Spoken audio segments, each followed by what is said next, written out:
성경 말씀 창세기 17장 1절 말씀 그리고 9절과 14절의 말씀 주보를 조금 변경해서 말씀을 보도록 하겠습니다. 창세기 17장 1절 그리고 9절부터 14절의 말씀 한 절씩 교독하겠습니다.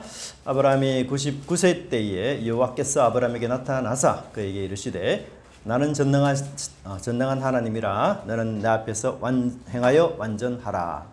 하나님이 또 아브라함에게 이르시되 그런즉 너는 내 언약을 지키고 내 후손도 대대로 지키라. 너희 중 남자는 다 할례를 받으라. 이것이 나와 너희와 너희 후손 사이에 지킬 내 언약이니라. 너희는 공의를 배우라. 이것이 나와 너희 사이의 언약의 표징이라. 너희의 대대로 모든 남자는 집에서 난 자나 또는 너희 자손이 아니라 이방 사람에게서 돈으로 산 자를 막론하고 난 지 8일 만에 할례를 받을 것이라. 너희 집에서 난 자든지 너희 돈으로 산 자든지 할례를 받아야 하리니 이에 내 언약이 너희 사이에서 영원한 언약이 되려니와. 같이 보겠습니다. 할례를 받지 아니한 남자 곧 그 표피를 베지 아니한 자는 백성 중에서 끊어지리니 내 언약을 매반하였습니다. 아멘. 네, 우리 좌우에 둘러보면서 인사했으면 좋겠습니다. 만나서 반갑습니다. 잘 오셨습니다. 네, 무더운 여름에 건강하게 다들 잘 계시죠? 네. 설교 제목도 오늘 조금 바꾸었습니다. 사실은 하나님 앞에서 행하여 완전하라 라는 말씀과 함께 또 언약을 지키라 라는 두 가지 제목으로 말씀을 드리고 싶었는데 준비하다 보니 하나님 앞에서 완전하라 라는 말씀이 분량이 꽤 되어서 다음 주에 제가 또 언약에 대한 얘기를 좀 하도록 하겠습니다. 우리 시에 이런 시가 있습니다.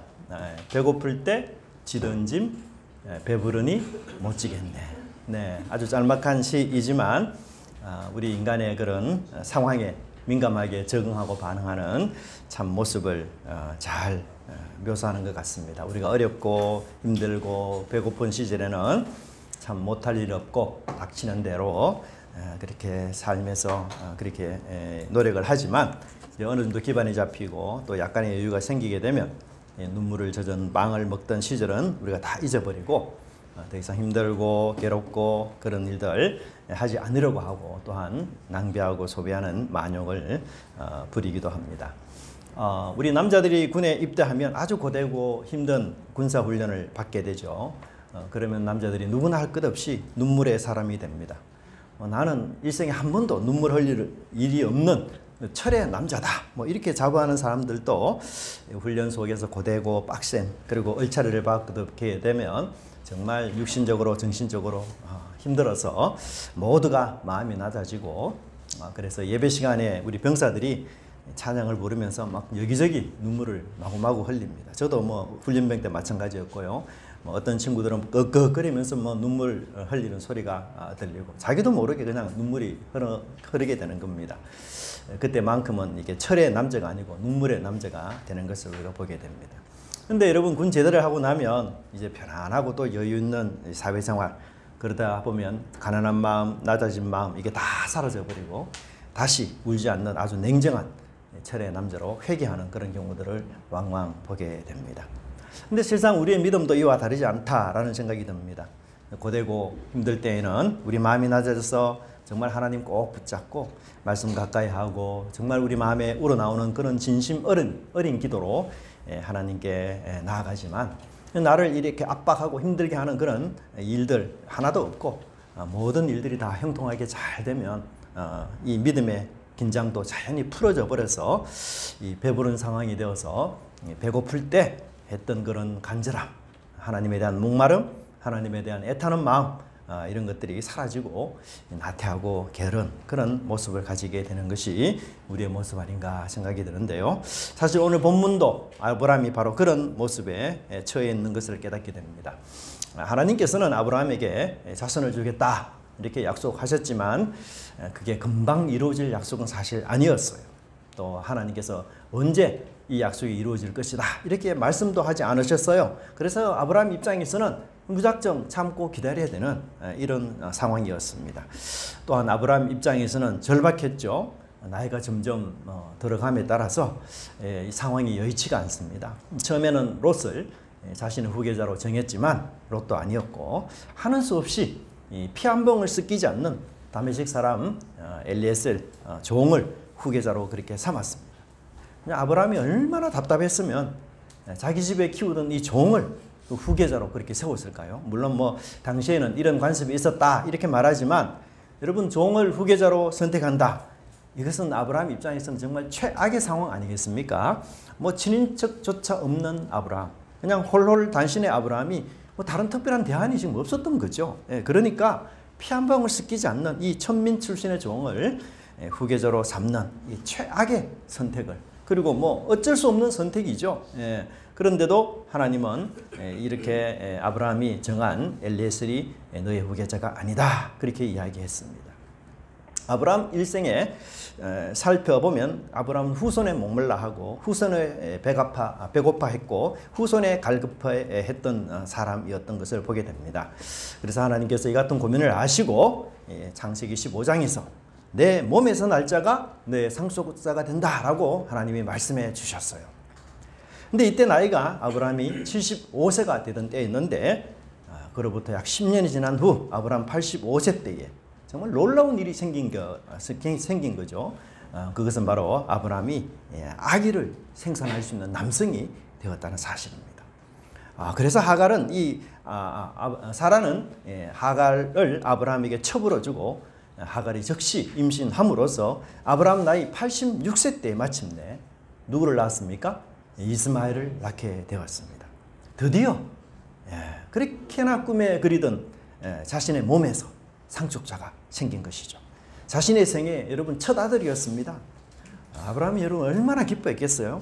아마도 모든 세상을 다 얻은 기쁨일 것입니다. 아니 86세의 손자가 아니라 아들을 얻었다니, 정말 상상하기 어려운 그런 기적 아니겠습니까? 그런데 아브라함이 또한 그두라를 또 첩으로 얻었어요. 그래서 다시 6명의 자녀를 더 얻었습니다. 근데 이 그루다에 대한 기록은 창세기 25장에 나오지만 사실 역사적으로 본다면 아브라함 나이 86세와 99세, 즉 이삭을 낳기까지 나이 사이에 일어났던 일이었어요. 이 창세기 25장은 아브라함의 아내 사레가 127세에 죽고 난 뒤에 그 장성한 이삭의 아내를 구하는 장면이 나오는데, 이때 여러분 이삭이 40세가 되어서 결혼해요. 그렇게 따지자면 아브라함이 나이가 몇 살입니까? 140세가 되잖아요. 140세의 그두라의 첩을 취해서 아기를 생산한다. 이건 사실 불가능한 일이에요. 그래서 하나님께서 아브라함에게 이삭을 낳기까지만 이 생산이 가능한 몸으로 만들어 주신 겁니다. 그래서 비록 이 창세기 25장의 내용이지만 이 연대적으로 보면, 역사적으로 보면 아브라함이 86세부터 99세 사이에 있었던 그런 일들이었어요.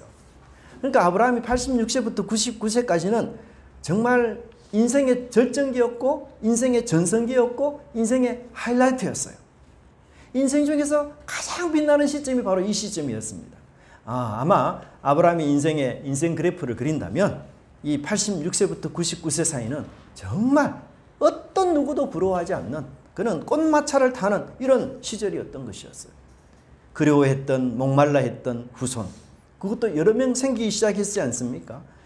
이스마엘과 그두라 자녀까지 합치면 무려 7명의 자녀들이 생겼어요. 여러분, 아브라함이 얼마나 신이 났겠습니까? 헤브론 동네 사람들이 이 아브라함과 7명의 자녀들이 함께 지나가는 날에는 모두가 경이로운 눈으로, 아주 놀라운 눈으로 여러분 그 식구들을 바라보지 않았겠어요? 야, 쟤네들이 아브라함 86세 이후에 낳은 아들이래. 어떻게 저런 일이 있을 수 있지? 와, 아브라함이 86세 이후에도 아들을 낳다니 정말 대단하다. 이 역사의 길이 빛날 업적이다. 정말 아브라함 복도 많은 사람이네. 어떻게 그 늦은 나이에 저렇게 아이들을 낳을 수가 있지? 여러분, 아브라함이 그동안 자식이 없어서 기죽어서 살았어요. 어깨가 움츠렸습니다. 근데 이제 이스마엘을 낳고 여러 명의 자녀를 낳고 나니 아브라함의 어깨가 활짝 펴졌습니다. 배가 불러도 지금은 너무 배부른 이런 시절을 지금 아브라함이 보내고 있었던 것이었어요.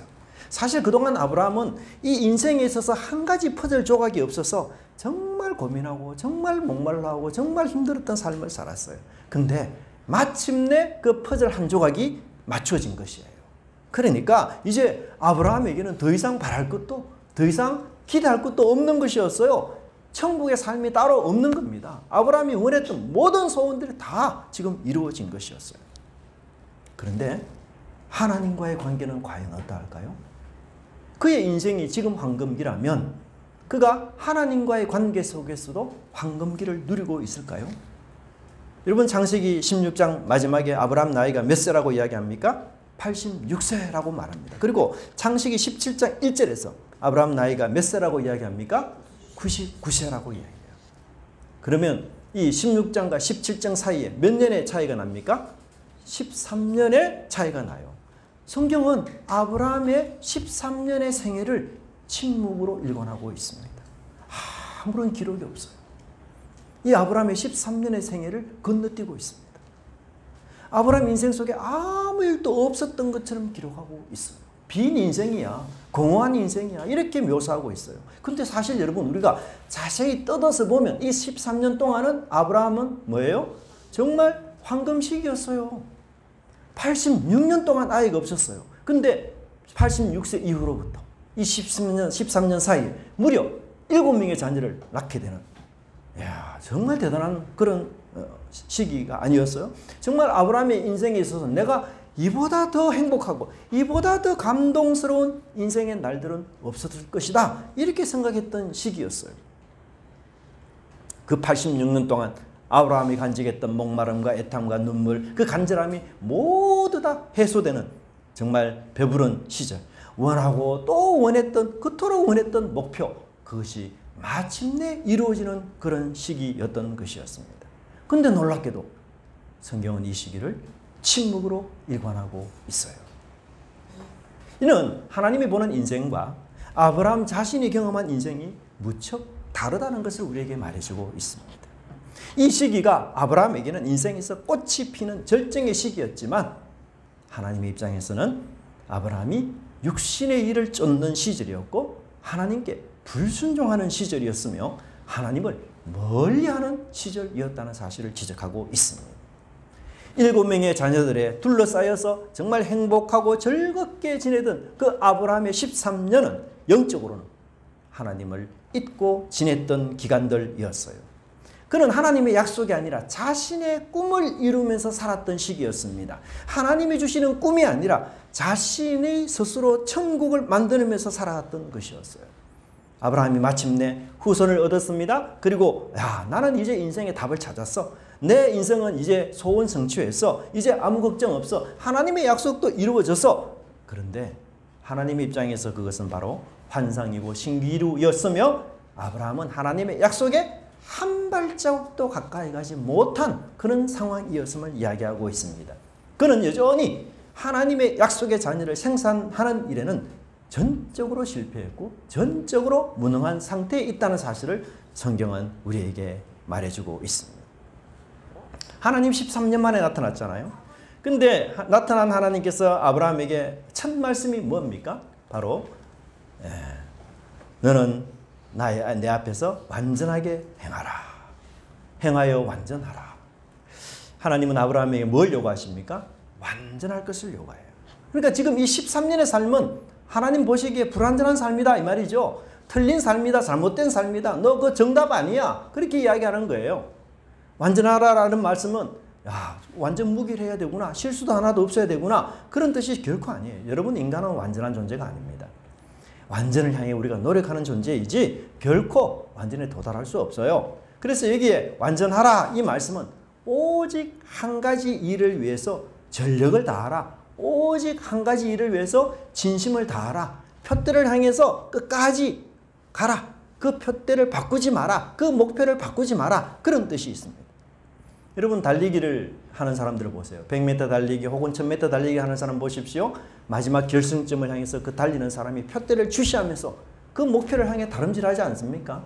다른 데 곁눈질하지 않아요. 그 목표를 향해서 계속해서 달리고 있습니다. 지금 아브라함 곁길로 나가고 있다는 거예요. 아브라함 다른 것에 관심을 두고 있다는 거예요. 아브라함은 하나님이 약속하신 것을 목표로 가야 하는데 그렇지 못한 상태에 있다는 사실을 하나님은 지적하고 계시는 것이었어요. 그래서 하나님의 말씀에 의하면 이 지난 13년 동안 아브라함은 목표를 잃어버린 삶이었고 곁길로 나간 삶이었으며 푯대를 벗어난 자기 꿈을 쫓은 그런 삶이었다. 항로에서 벗어난 배와 같은 모습이었다라는 것을 이야기하고 있습니다. 하나님이 정해주신 목표는 잊어버리고 자기가 설정한 그 목표를 향해서 열심을 갖고 다름질했던 사람이었어요. 그것은 바로 자기 아내 사라가 임신이 가능할 때까지 기다리지 못하고 그가 육신의 씨를 이곳 저곳에 마구잡이로 뿌린 그것이었습니다. 여러분, 아브라함은 인내를 했어야 했어요. 자신의 몸, 죽은 몸을 하나님께서 이렇게 살게 하셨다면 아내도 하나님께서 죽은 몸을 살게 해 주실 거라 이렇게 믿고 아브라함은 아내를 위해서 기도하는 시간을 13년 동안 견뎌야 했습니다. 근데 아브라함은 전혀 그렇지 못했어요. 그래서 하나님은 아브라함에게 또 나타나셔서 하시는 말씀이 뭐예요? 나는 전능하신 하나님이라. 아브라함은 하나님의 전능성을 믿지 못했어요. 하나님은 분명히 아브라함 몸에서 후손이 태어날 것이라고 약속하셨고 아브라함 몸이라면 사라를 포함합니까? 포함하지 않습니까? 사라를 포함하는 거 아니겠어요? 사라와 함께 부부는 한 몸이기에 그래서 아브라함과 사라의 그 몸에서 후손을 주겠다 그렇게 약속하셨어요. 그리고 하나님은 이제 사라를 통해서 내가 아들을 낳게 해주겠다 이런 말씀하셨는데 여러분 이때 아브라함 반응이 뭐죠? 감격과 감사가 아니었어요. 사라에게 여러분 아들을 준단 말 얼마나 귀한 말씀입니까? 근데 그것을 부정하고 거부하고 외면합니다. 하나님 지금 이대로의 삶이 너무 좋으니 지금 여기서 지금 내가 너무 배가 부르고 우리 목표가 다 달성됐으니 지금 내가 이스마엘하고 이쁘게 기쁘게 행복하게 그렇게 살겠습니다. 사라를 통해서 다시 아들 주겠다. 하나님 그런 이상한 말씀 더 이상 하지 마세요. 정말 놀라운 표현 아닙니까, 여러분? 그죠? 예.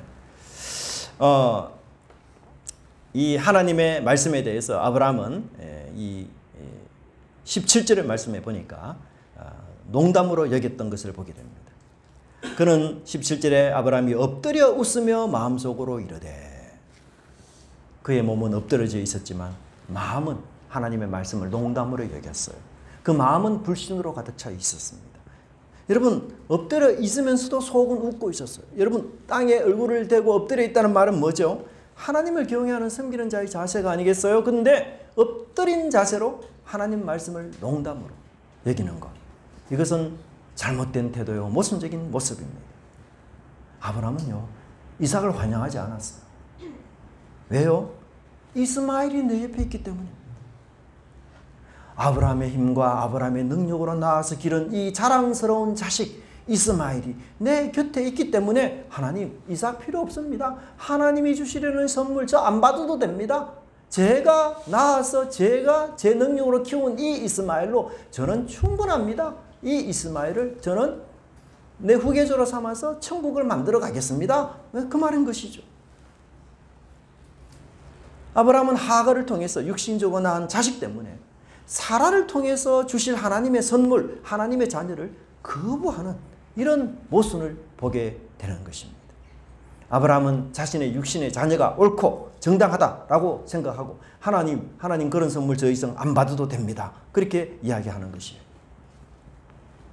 제가 말씀드렸던 것처럼 아브라함은 하나님이 왜 85세가 될 때 회춘하게 하셨을까요? 하갈과 결혼해서 자녀를 낳으라고 하나님이 아브라함에게 회춘을 주셨습니까? 그두라는 첩을 취해서 많은 자녀를 낳으라고 하나님께서 아브라함을 회춘하게 하셨어요? 그렇지 않습니다. 아내를 위해서 계속해서 기도하라는 의미로 하나님 먼저 아브라함에게 생산이 가능한 몸으로 만들어 주셨어요. 자신이 지금까지 죽었던 몸 아니었어요? 84세까지도 죽었던 몸이었어요. 근데 하나님께서 85세에 아브라함을 생명을 일으킬 수 있는 몸으로 만들어 주셨어요. 그렇다면 자신의 아내 사라, 죽은 사라의 몸도 하나님께서 생명을 주실 것이다 라는 믿음으로 그 사라를 위해서 기도하라 라고 하나님이 먼저 아브라함에게 생명을 잉태할 수 있는 몸을 만들어 주셨던 것이었습니다. 하지만 아브라함은 이 하나님의 응답을 굉장히 이의적으로 사용했어요. 사라에 대해서는 전혀 고려하지 않았습니다. 둘이 한 몸이라 했지만 아브라함에게 사라는 결코 한 몸이 아니었어. 그러므로 아브라함이 낳은 이 이스마엘은 하나님의 응답이 아니라 아브라함의 자신의 능력으로 낳은 자녀였던 것이었습니다. 아브라함이 무려 13년 동안이나 이스마엘을 끌어안고 뽀뽀하고 품에 안고 살았으니 얼마나 이 이스마엘에게 큰 정을 주었겠습니까? 정말 이스마엘은 아브라함의 꿈이요 희망이었어요. 이스마엘을 붙잡은 아브라함은 절대로 포기할 수가 없었던 것이에요. 그래서 사라를 통해서 아들을 준다라는 하나님 말씀에 딴지를 겁니다.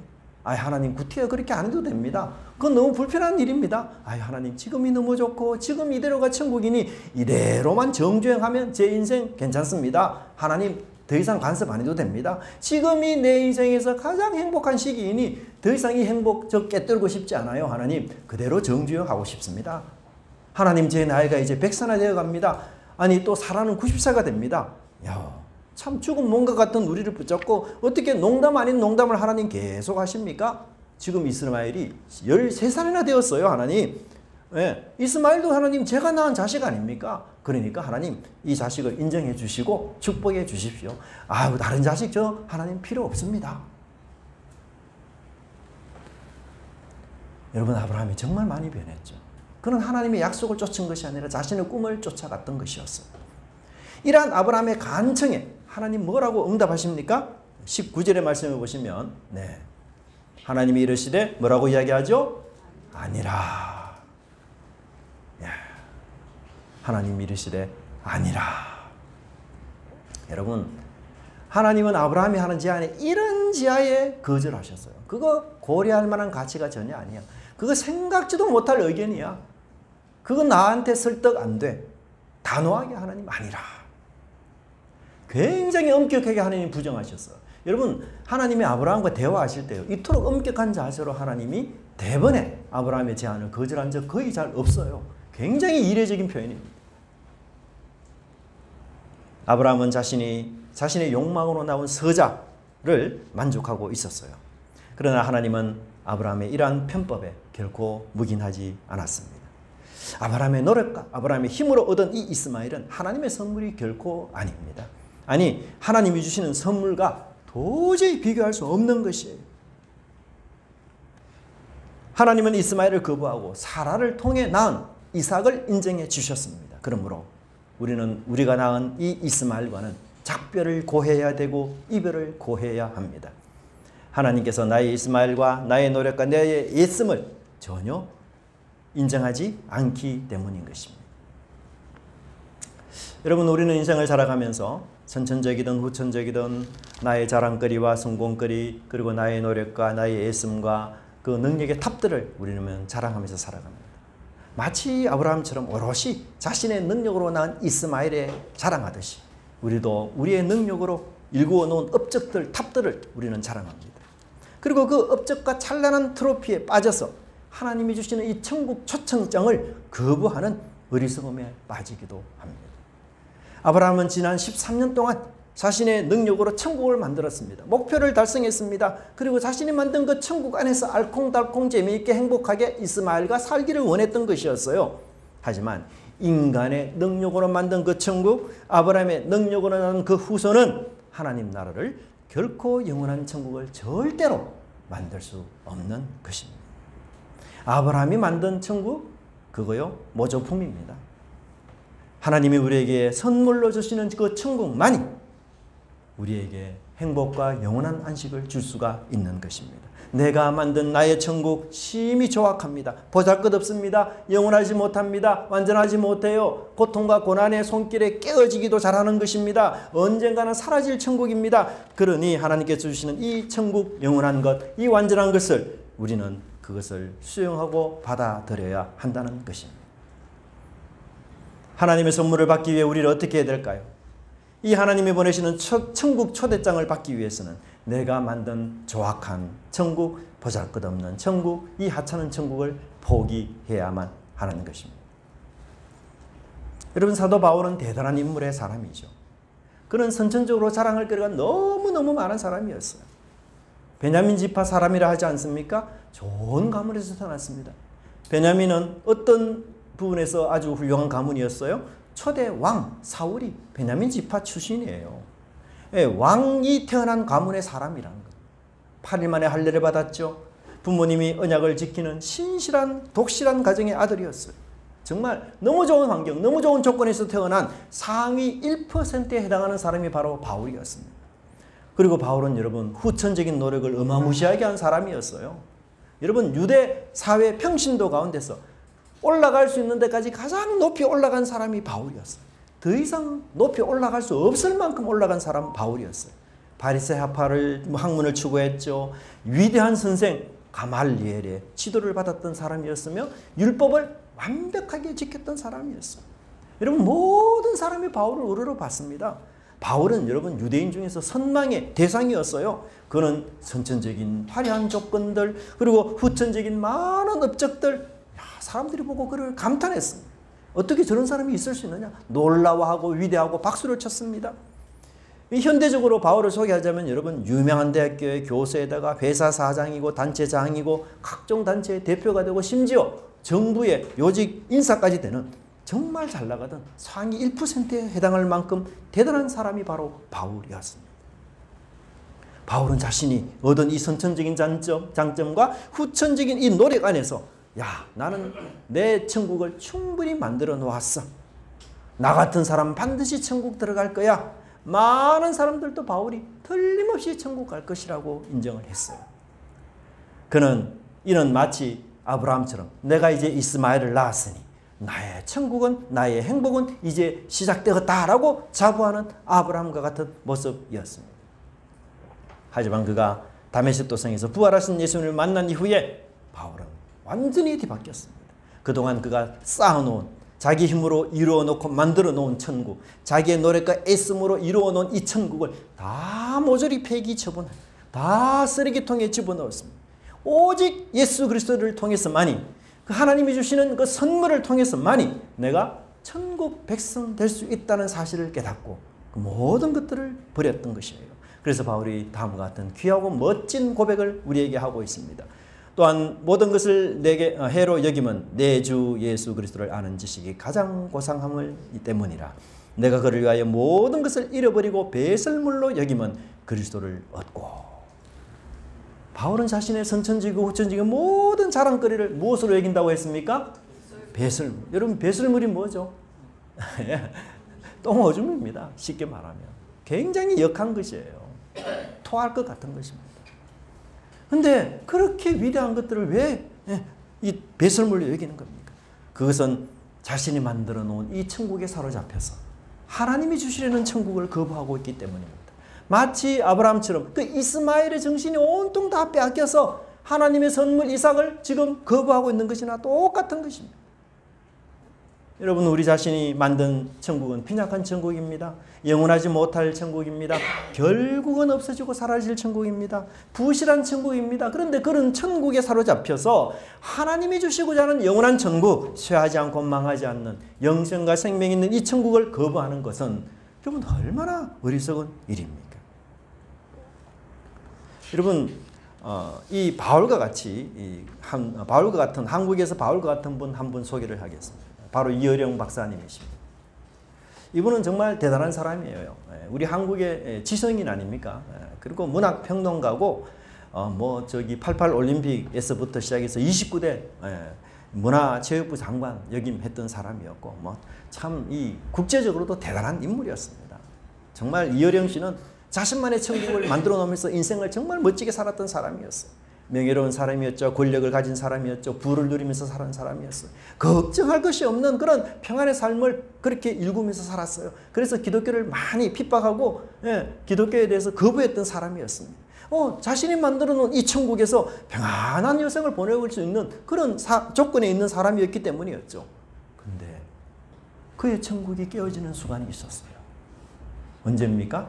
바로 그가 사랑하는 딸이 불치의 병이 걸렸을 때였어요.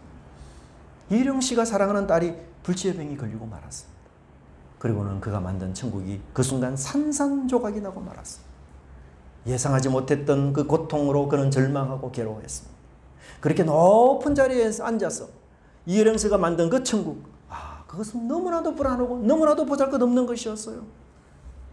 딸의 불치의 병에 의해서 이혜령 씨가 만든 그 천국은 여지없이 부서져 버렸습니다. 그리고 마침내 이혜령 씨는 자기가 만든 이 천국을 다 포기하고 주 예수 그리스도를 영접하여 세례를 받아 하나님의 자녀로 죽음을 맞이했던 것입니다. 여러분, 우리도 천국을 만들려고 노력하는 분들이 계세요. 야, 어떻게 돈 걱정 없이 한번 살아보자. 1년에 적어도 한두 번은 해외여행 가고, 건강하고 우리 자녀들도 다 잘 되고, 정말 그런 가정 천국을 만들기 위해서 오늘도 막 여념없이 피땀 흘리면서 막 일하는 분들 계셔요. 그런데 여러분, 우리 손으로 만든 천국 결코 온전하지 않습니다.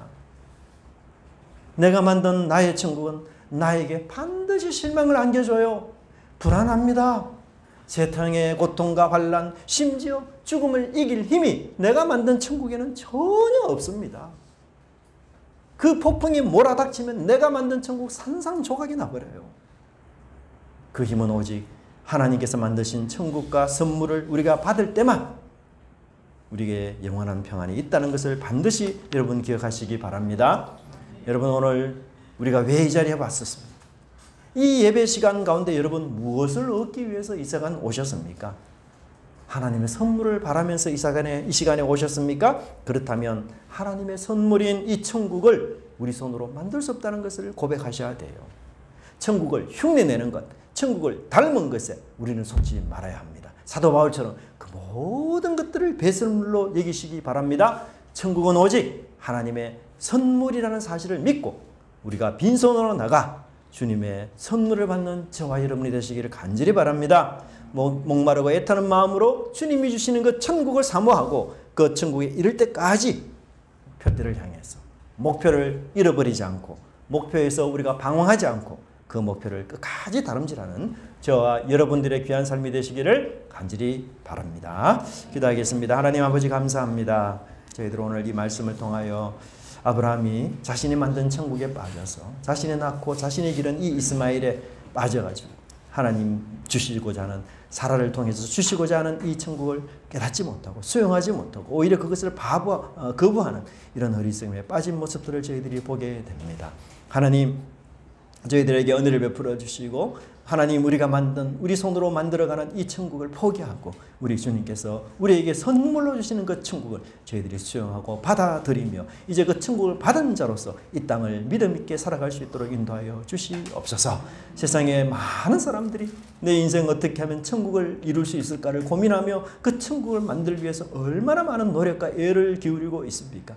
하지만 인간이 만든 그 천국이 무슨 힘이 있습니까? 무슨 능력이 있습니까? 하나님, 세상의 풍파와 어려움과 병고에 심히 약한 천국 아닙니까? 하나님, 우리가 그런 천국이 아니라 하나님께서 만드신 완전하고도 무결하며 또한 이 세상에 우리에게 고통과 환난과 심지어 죽음까지도 능히 극복하는 그 위대하신 하나님의 선물 천국을 저희들이 받아 누리며 이제 천국 백성으로서 이 땅을 믿음 있게 살아가며 우리의 목표를 주님 앞에 고정시켜 나가는 저희 신실한 우리 은혜가 넘치는 성도들 다 될 수 있도록 하나님께서 축복하시고 함께하여 주시옵소서. 감사드리고 예수님 이름으로 기도드리옵나이다. 아멘.